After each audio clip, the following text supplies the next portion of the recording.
Sema nini, now what do we expect in the finance bill? Well, first to start with your question, I think the tax ina deal sana na hii kitu inaitwa the right term inaitwa base broadening. Base broadening simply means ni ile sasa badala ya sasa tuongeze tax yako yenye tuseme maybe ulikuwa na lipia 16%, now let's take it maybe to 20%. Sasa what we do is that we go for we broaden the production. We go for something that has not been taxed before, or we introduce tax where there were no tax before. Sasa ni kama like the informal settlement sana, I think task inajaribu kuangalia kwa hiyo informal settlement mostly it has gotten there, halafu pia imeingia kwa mambo ya M-Pesa vile mlikuwa mmesikia like now that there will be some tax on M-Pesa transaction, I think 16%. Yes, and all those other things. Kitu kama, then there's also, I think, on scrap metal and other stuffs there. So this is called base broadening. Ile sasa to increase the tax base, and I think this is very important because first, I think it lowers the borrowing, and also, increase the fiscal policy and consolidation. So I think there are some few things that I have to look into, because when I was reading a task, nikisoma hii task, the finance bill, kuna few things that ilikuwa imenitouch sana. Mimi kama Mkenya sasa, the ordinary citizen, because kuna kitu sasa, unajua ukiangalia task, there are some three things, sectors, unafaa uangalia kama Mkenya halisi. One is education. Because nimeona watu wanaongea juu ya wajaingia task inasema nini about education. Another thing is the health sector and also the agriculture, which I think is the backbone of the country. And I think generally kuongea about the task, the tax, I'll say compared to the previous two bills before, kuna vile hii task iko relaxed kidogo. Nimesema compared. Sana sasa tukiacha ile regressive ya 2024 hata hiyo tusiongee. I think kuna vile hii iko relaxed kidogo, but there are also some bad things in it which we have to accept. Task haitakuwa favorable kwa kila mtu. Kuna wenye watapata things favorable, kuna pia watu wenye watapata the things that will not favor them. So one of them in the sector of health nikiangalia, and hii ilikuwa tu concern yangu sana in fact, because health is a docket yenye tumeangalia sana, because recently nime lose a relative because of the SHA inability to cater for the bills. Unapata like previously, okay, like the government iliweka under SHA, ilileta hii kitu inaitwa SHIF. I think unajua SHIF yenye ilikuwa imereplace hiyo NHIF kitambo, and SHIF ni ile sasa was mandatory for everybody, all the citizen to collect. Unajua hata wenye hawako kwa formal employment, watu remit some payment to the government to cater for the treatment. I think it was about was it what percentage of their, yeah, I think, I don't know, 15%, I don't know, yeah, something, but at least 300 bob per month. Then unapata the finance bill has taken extraordinary time kuongea kwa other sectors vizuri mingi sana, but hata ida touch anything concerning this sector. Like last year, SHIF actually collected about 57.7 billion.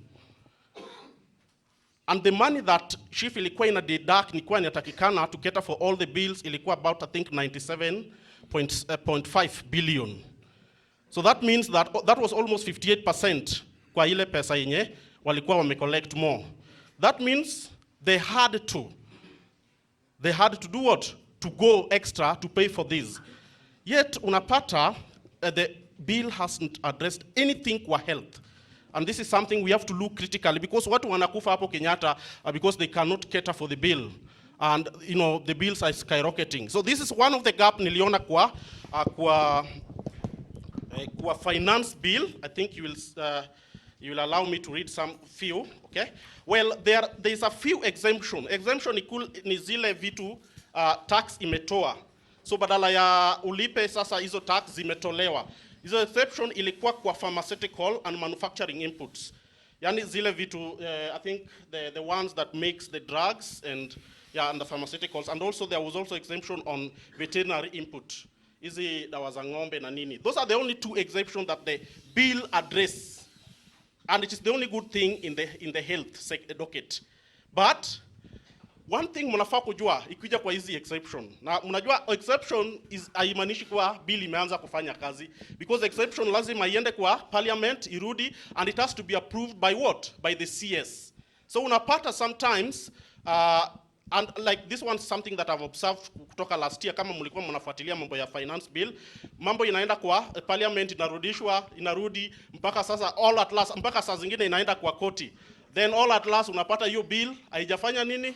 It has been so it doesn't work. So this is something nimekuwa nikinotice.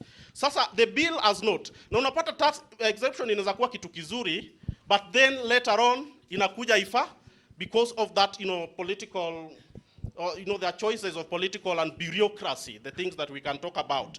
So this exemption is conditional, it's not mandatory.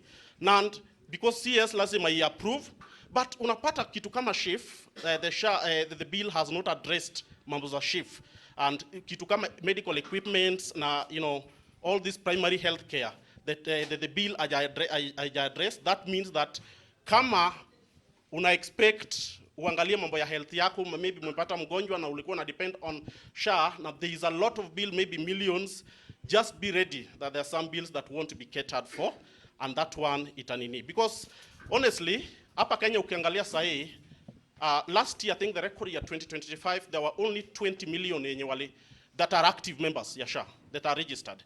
Na hiyo 20 million sio ati kila mtu analipa, ni wadogo sana wanalipa. And then this SHA ama SHIF ndio inafaa cater for the elderly wenye hawawezi fanyi kazi, and the children, na kila mtu. So imagine this is not something that atujangalia critically.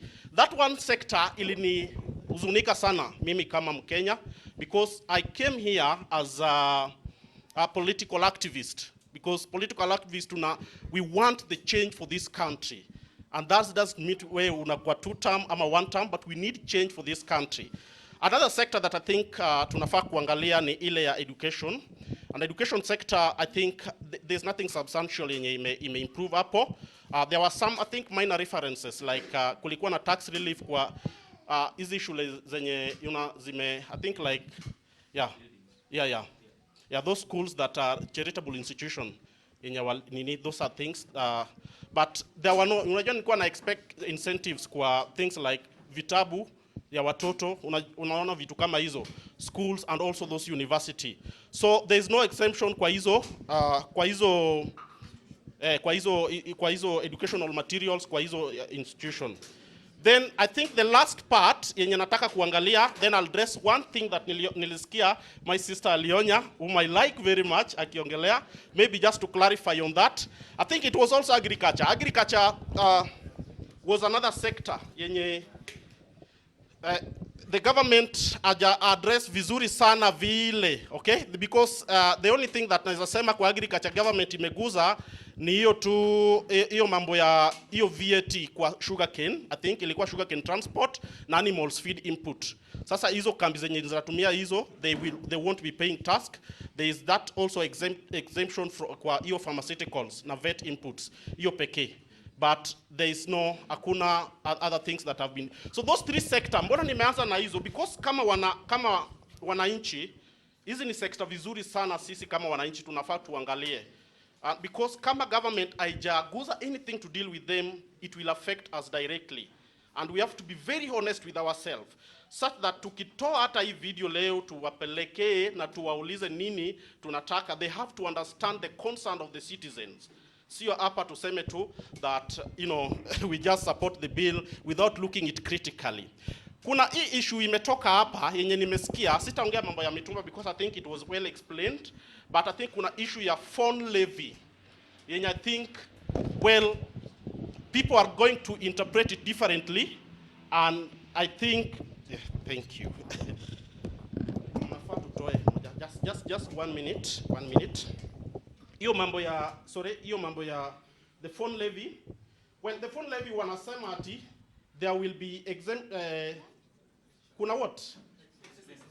25%. And nilikuwa nasikia CS Mbadi akisema, and he explained hiki kitu akasema, you know, this one imetoka from I think ilikuwa from 55%. 55% ilikuwa include things like kuna kitu inaitwa IDF. IDF ni ile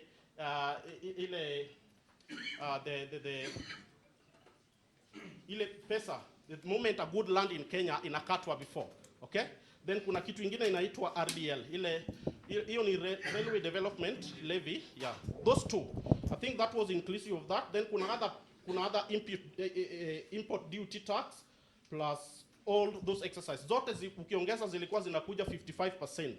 But well, akakuja akatoa hizi zote akasema now hautalipa hizi. Chenye utalipa ni 25%. Chenye watu hawaelewi kwa hii phone levy ni kwa this 25% will help only to reduce the tax. But for the consumer, mwenye ananunua simu hapa, jua kitu inaongezeka. I want it to be very clear because nilikuwa nimepiga tu hesabu kidogo tu. The cheapest phone I think nilikuwa najaribu nayo ilikuwa 11,600. And this 11,600, let's say hii ni factory price. Yenye factory imeweka hapo sasa. Sasa hii inatoka kutoka ng'ambo, then it comes to Kenya and tuangalie vile itakuja mpaka inifikie consumer. Hii 11,600 kuna kitu inaitwa sasa hiyo CIF, that hiyo ni cost plus insurance plus fund, inaitwa CIF. Hiyo ita cost about 1,500, alafu kuna hiyo landed cost zote itakuwa kitu kama 13,158. Hiyo ni pesa yenye ikifika Port of Mombasa lazima utoe na mwenye ameimport hiyo pesa.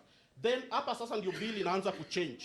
From there sasa inatoka from there to retailer, from the manufacturer mwenye importer to the retailer. What happens? Sasa Mbadi anasema ametoa nini? Ametoa 55%. Hautalipa ile import duty. The IDF plus RDL plus all those hizo 55%. Sasa ametoa all those. And then VAT ameweka sasa saini 0%. Unaona? But ukiangalia all these bills, ukiangalia kabisa nilikuwa nimepata the final rental yenye sasa mimi, because wanasema utaanza kulipa nini 25% ukiactivate the phone. Ukiweka tu line hivi unalipia. Though I think inafaa to clear that you are not the one paying.